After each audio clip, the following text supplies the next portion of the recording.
Hello, friends, and welcome again to another episode of the POTLUCK Podcast. I'm Jared Cornett, joined tonight only, at least to begin with, we'll see if Brother Hensley jumps in here at any point, but joined specifically with the Reverend Alan Murray. Alan, how are you tonight? Doing well. It seems like VBS is in full-blown effect in our house, even though it's not at our church. Our kids did a VBS last week at another sister church, SBC Church, and they're doing one this week. And so lots of visiting neighboring churches and taking kids to VBS. And a bit interesting, since my son has his first day of kindergarten Wednesday. So summer it's over here. We're getting back in the swing of fall activities and all those different things. Some of the schools won't start till next week, but he starts this Wednesday, so it's his first day of kindergarten. He's excited. I'm worn out. Played 18 holes of golf today with one of my deacons, but that's always a good day.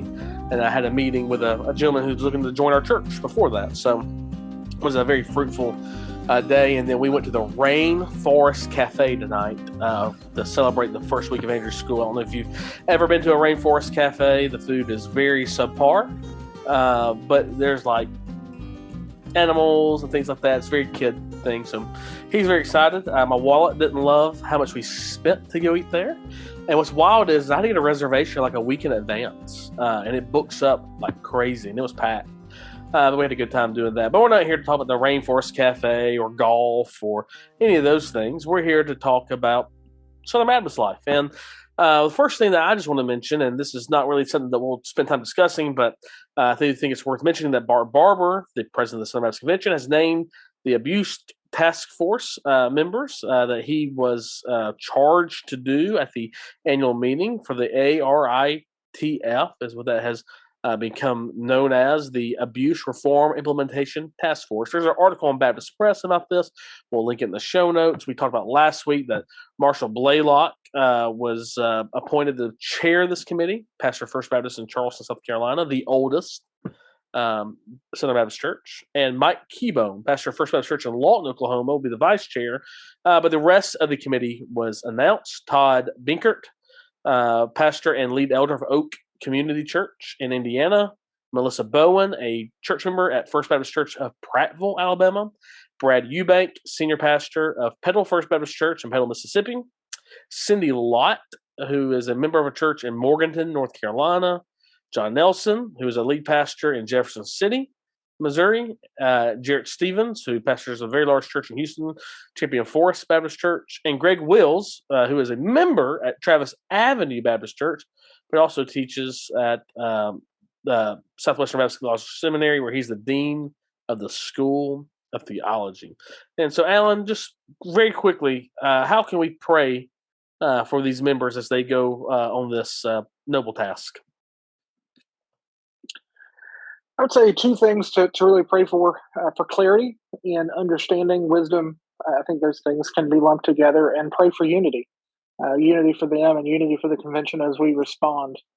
It's a heavy task, and the Bible makes it very clear, if anyone lacks wisdom, let him ask of the Father above, who gives freely without reproach. And so I'd ask for wisdom for these people. That's what I'd do first. Very good, Alan. Thank you for sharing that, and I echo that wholeheartedly.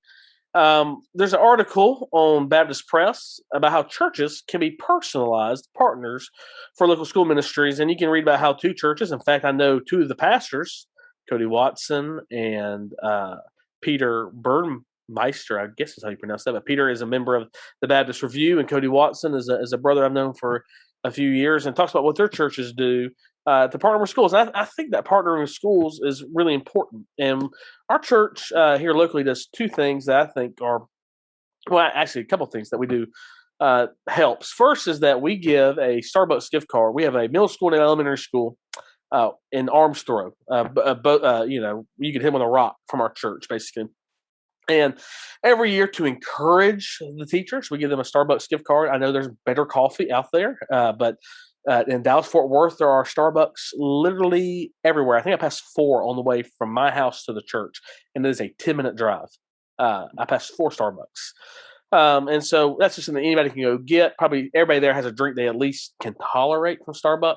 And one of our prayer ministry partners at our church will just write a little note that they're praying for the teacher. We personalize it every teacher and employee. In fact, every employee at the church, janitor, everybody gets one. We do that.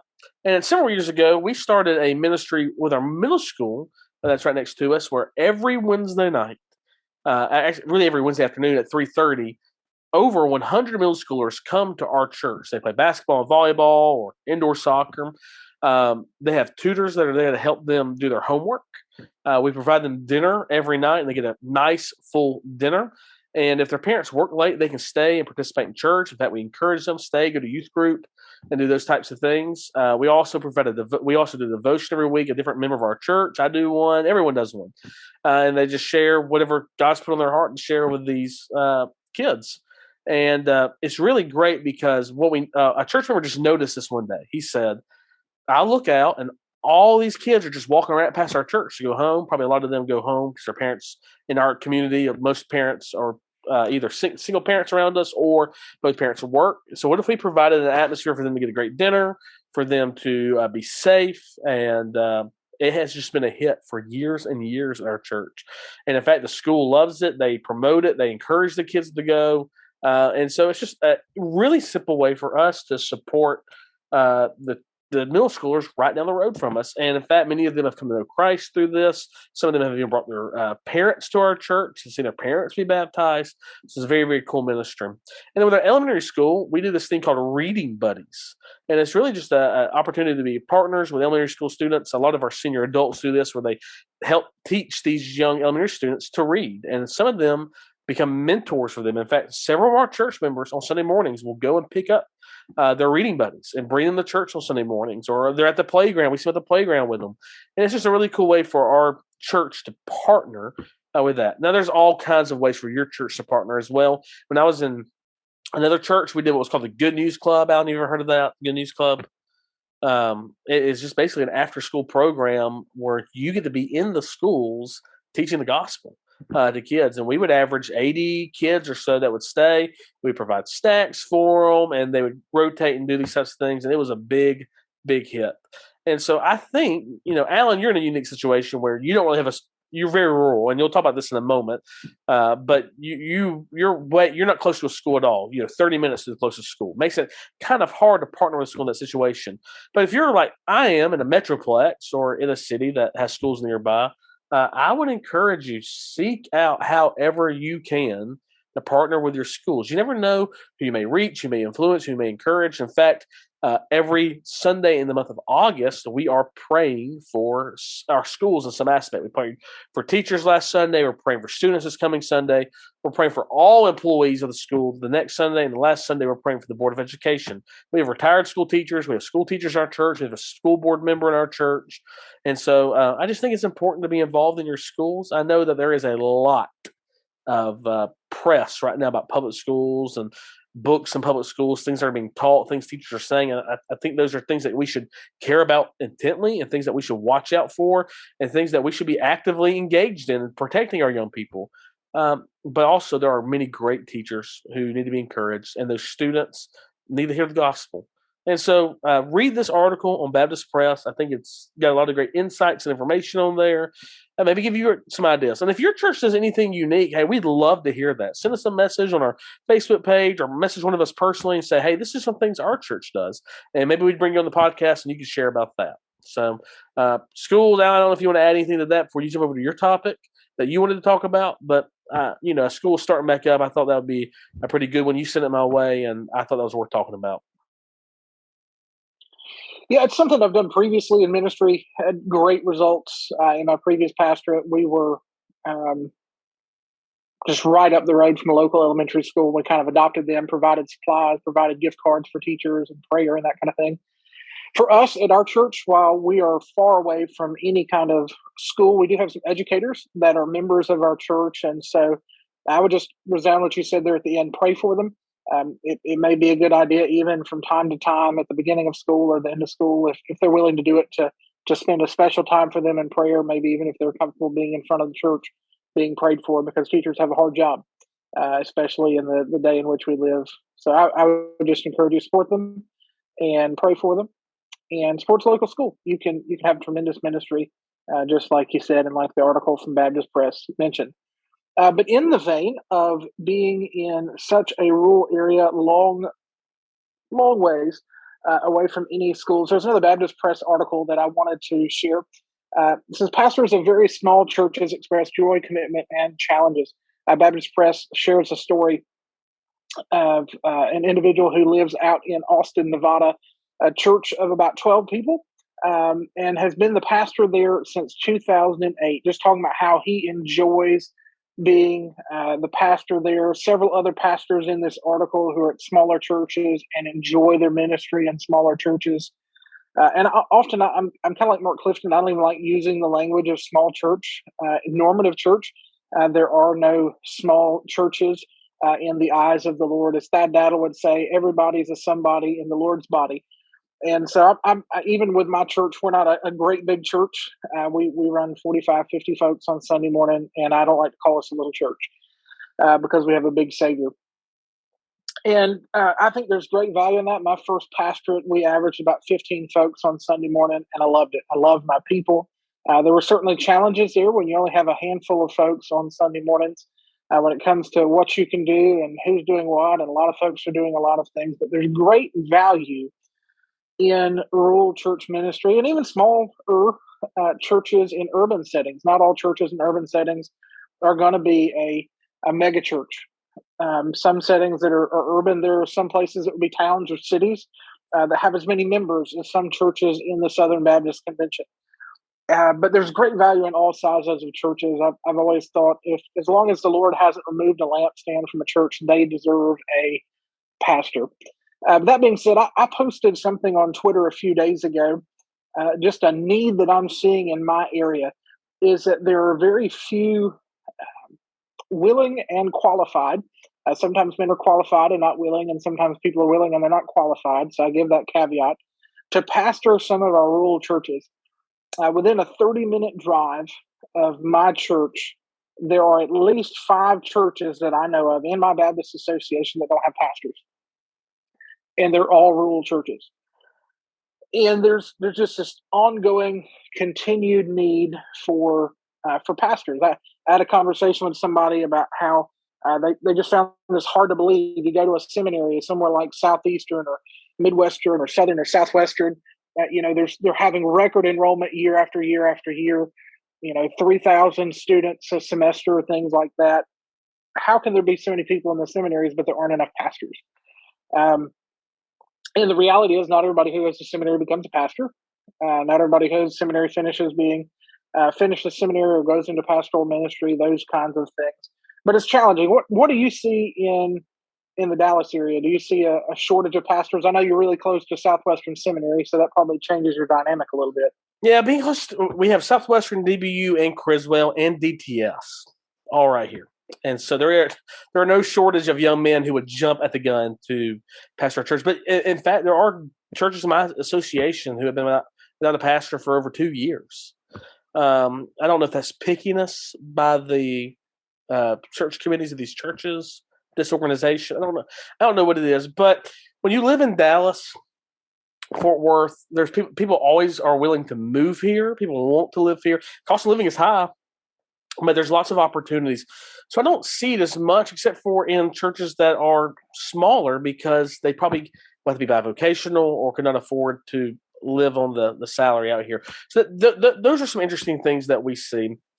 Alan, what I would love to see is the North American Mission Board maybe partner with our seminaries to help support churches that maybe are smaller in context, 25 or less, and to send them out, or go to revitalizations and say, we're going to send out.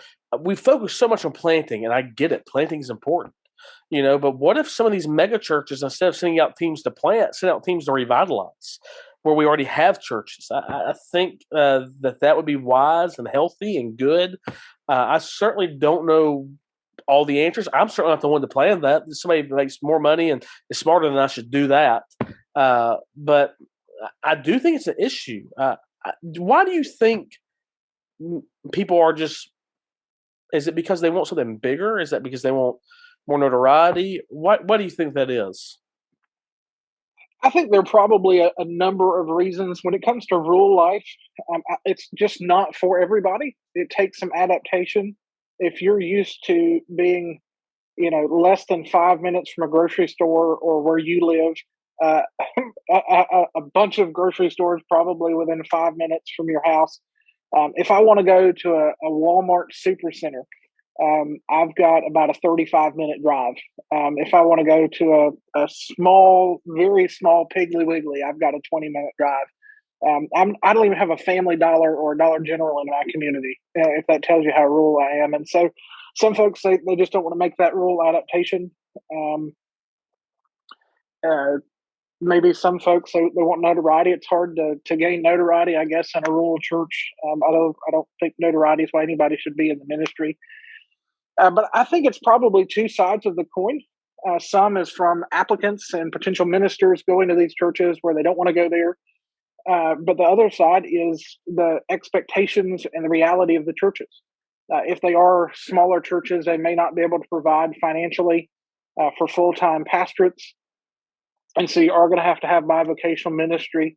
It can be very hard in a community like mine. If it wasn't for having a parsonage, there'd be nowhere to live in my community. Houses just don't come up for sale. They don't come up for rent. And sometimes churches have full-time expectations with part-time pay. And that's going to have to change in some of our churches. I even see a pattern sometimes show up in Baptist life that I see a whole lot more common in Methodist life, where some churches are meeting just 2 times a month, or there are guys that are taking a field of churches where they're pastoring more than one church. They're there at 9 at one church, 11 at the other, or Sunday morning, Sunday night. I think you may see more of that in the coming ages, that or just churches closing. Some churches will go years and years and years without pastors, and you can only be sustained so long by that way because the Lord has designed his church to have leaders.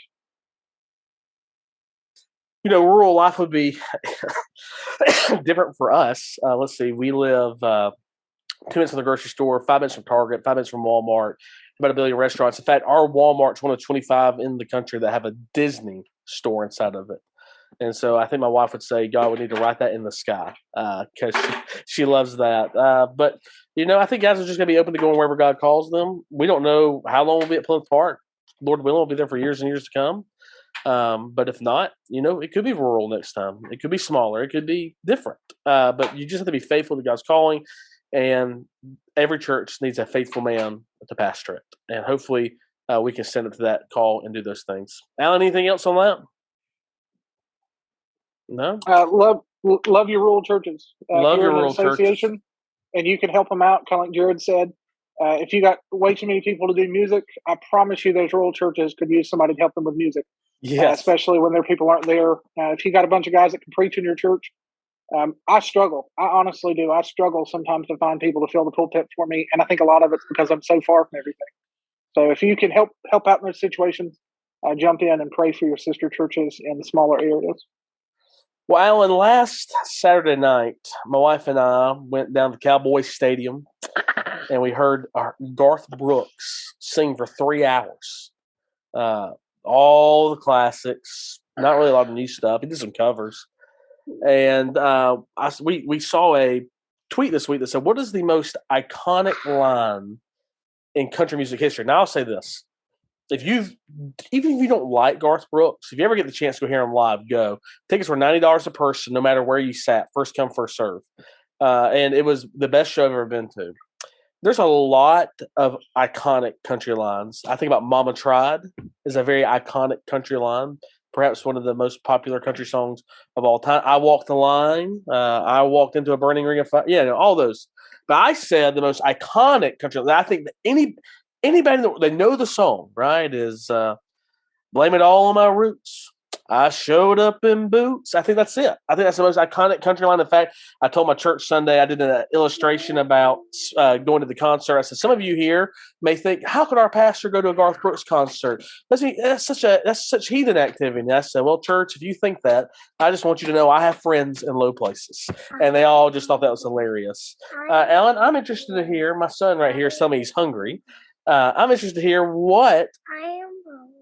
I'm not getting you any food. It's 9:15. Alan, what is your what is the most iconic country song in your opinion, or country line?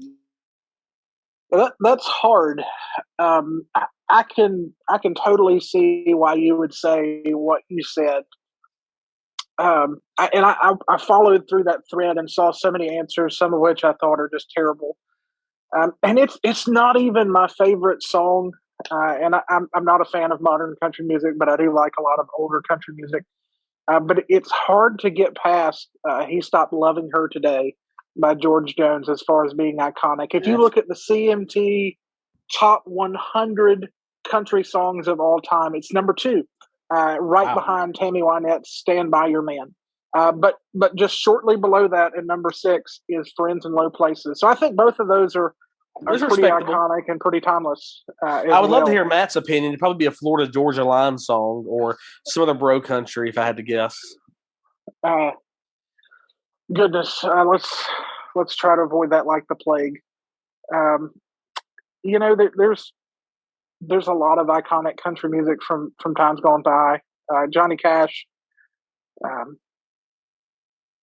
yeah, it's really hard to narrow that down. There's a lot of stuff that I think would be easy to skip. Another one that I saw several folks say was "Hello, Darlin'." That instantly it's Conway Twitty, and so. You know what I didn't see that I was surprised by? Amarillo by Morning. Because George Strait's the king of country music. You would think that an iconic line would have to come from George. But I didn't see a whole lot of George Strait on there. That's the number 12 top country song of all time, according to CMT. Did he have a song above that, or was that his highest? That is his highest. Really? Yep.